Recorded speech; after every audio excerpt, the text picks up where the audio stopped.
అనంతపురం జిల్లా రాలనంతపురంలో ఎమ్మెల్యే అమిలినేని సురేంద్రబాబు పర్యటించారు. రాష్ట్ర ప్రభుత్వం ప్రతిష్టాత్మకంగా చేపట్టిన ఎన్టీఆర్ సామాజిక భద్రత పింఛన్ల పంపిణీ కార్యక్రమంలో ఆయన పాల్గొన్నారు. ఈ సందర్భంగా ఎమ్మెల్యేలకు స్థానిక నాయకులు, గ్రామస్తులు ఘనంగా స్వాగతం పలికారు. సామాజిక భద్రత పింఛన్లు పేదల జీవితాల్లో భరోసాగా నిలుస్తుందని సురేంద్రబాబు అన్నారు. అర్హులైన ప్రతి ఒక్కరికి పింఛన్లు అందేలా కూటమి ప్రభుత్వం ప్రత్యేక చర్యలు తీసుకుంటోందని తెలిపారు. ప్రజల సంక్షేమమే ప్రభుత్వ ధ్యేయమని, గ్రామాల అభివృద్ధికి నిరంతరం కృషి చేస్తామని ఎమ్మెల్యే పేర్కొన్నారు.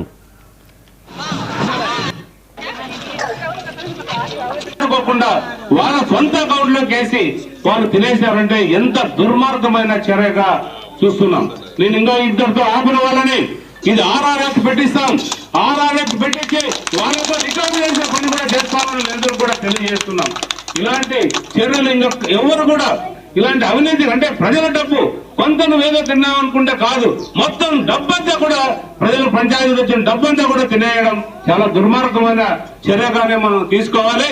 ఇలాంటి పంచాయతీ సెక్రటరీలు కూడా మీరు కూడా ఆలోచన చేయాలి. మీకు మంచి పదవి ఇచ్చారు, మంచి హోదా కూడా మీకు పెంచారు. మీ హోదాకు తగ్గట్టు మీరు కూడా ప్రవర్తించాల్సిన బాధ్యత మీ పైన ఉంటుంది. ఎందుకంటే ప్రజలందరూ కూడా మీ మీద ఆధారపడ్డారు. చాలా మంది మీరే చూస్తున్నారు. మీకు పెన్షన్ కావాలంటున్నారు, లేదా రోడ్ల సమస్యలు అంటున్నారు, ఇంకా ఆడవాళ్ళు ఇంకా చాలా సమస్యలు చెప్తున్నారు. మీరు మీ పంచాయతీ కార్యాలయం నుంచి రోజు రోడ్లలోకి వచ్చి తిరగండి, సమస్యలు చాలా వరకు కూడా పరిష్కారం అవుతాయి.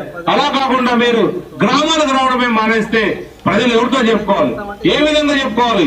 మనకి బస్సు సౌకర్యాలు లేవు, పోవడానికి రావడానికి డబ్బులు కూడా ఇబ్బందికరంగా ఉన్న పరిస్థితుల్లో మీరు దగ్గరగా వచ్చి ప్రజల సమస్యలు చూడాల్సింది పోయి మీరు కూడా దూరంగా ఉంటే మీ పైన కూడా అలాంటి పరిస్థితులు వస్తే ఖచ్చితంగా ఎలాంటి వాళ్ళైనా కూడా చర్యలు తీసుకోవడానికి మా ప్రభుత్వం వెనుకాడదని ఖచ్చితంగా నేను చెప్పగలుగుతా.